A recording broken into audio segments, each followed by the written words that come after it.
Olá, reflexões de hoje vamos falar sobre Albuíno Azeredo, Um Homem de Ferro, um livro lançado recentemente que fala sobre a vida de Albuíno Azeredo, nosso ex-governador no Espírito Santo.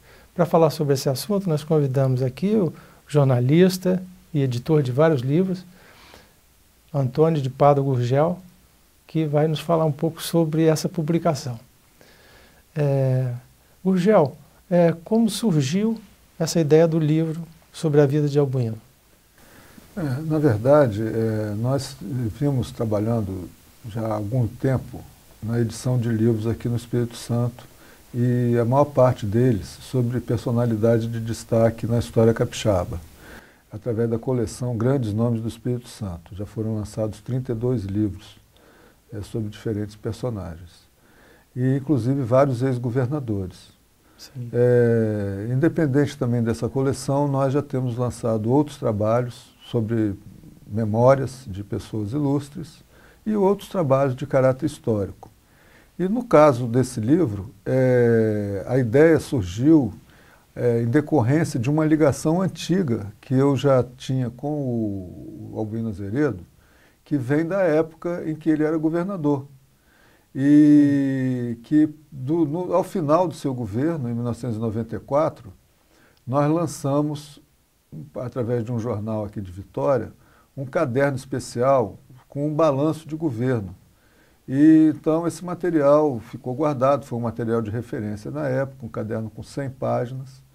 E quando chegou recentemente, conversando na Associação Brasileira da Indústria Ferroviária, lá em São Paulo, a respeito de vários projetos, surgiu o nome do Albuíno Azeredo.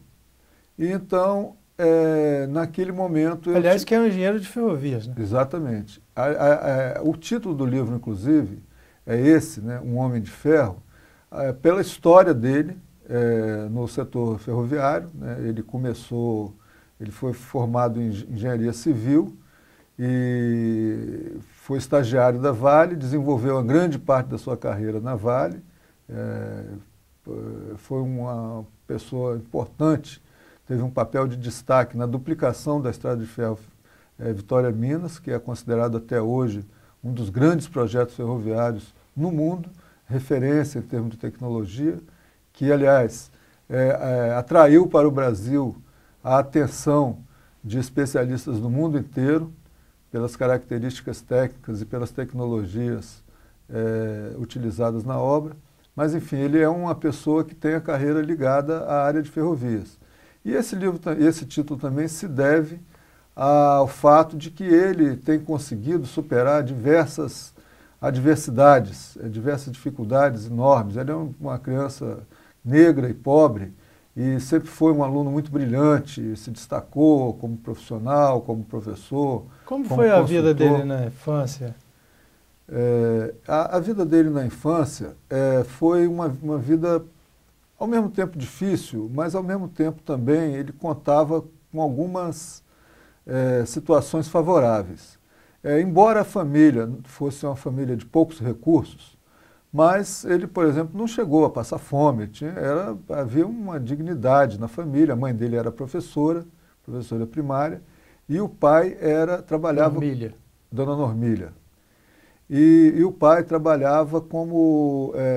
o pai dele era ferroviário, inclusive, o avô dele também era ferroviário, e o pai, nas horas vagas, trabalhava como guarda-livros, fazia contabilidade para algumas empresas. Então, a infância dele, logo bem no início, no comecinho, ele foi criado mais pela avó, que era uma pessoa de princípios morais muito rígidos e que transmitiu a ele valores como a necessidade de ser honesto, de respeitar os mais velhos, de respeitar os pais, enfim, ter uma conduta de acreditar em Deus, temer a Deus.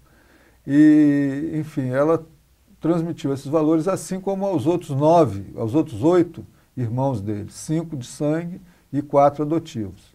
E pouco depois, a partir dos 7 anos, mais ou menos 6, 7 anos, ele foi estudar no grupo escolar, onde a mãe dele era professora.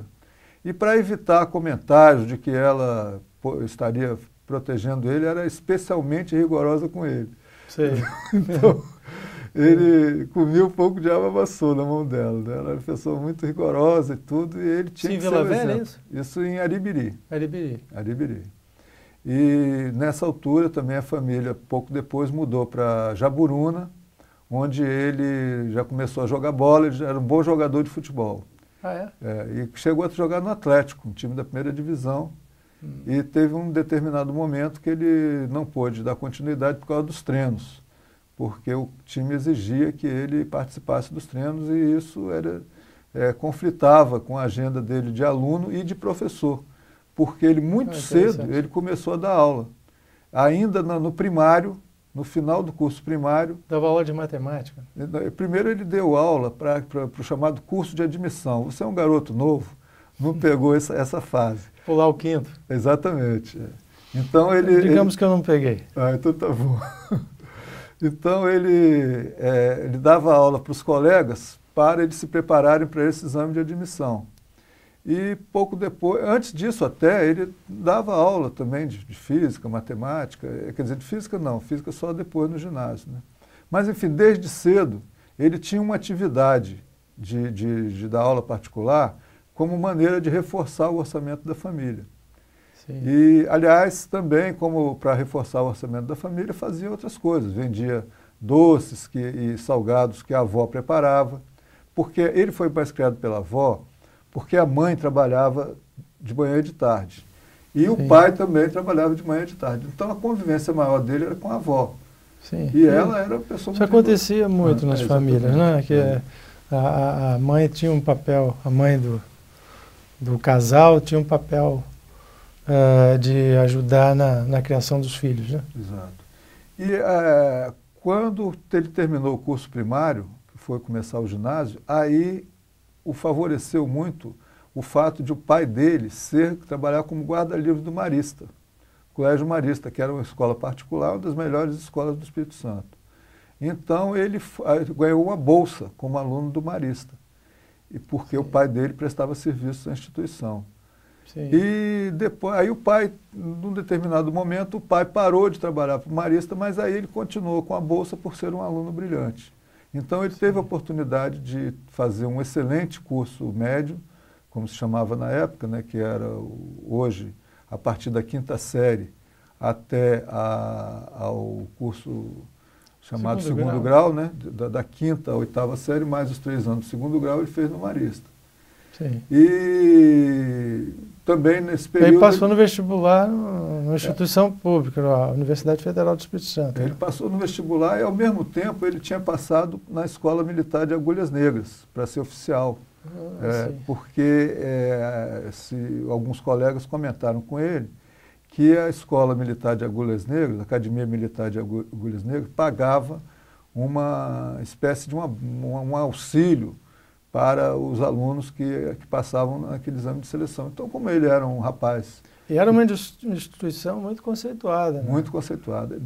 No ano que ele fez, ele foi o único civil, entre aspas, que é o seguinte, que não era filho de militares, que passou. E do Espírito Santo também foi o único que conseguiu passar. Mas ele chegou a iniciar, ele se mudou lá para Resende. Bom, aí é o seguinte, paralelamente ao curso a esse exame na Agulhas Negras, ele fez o vestibular.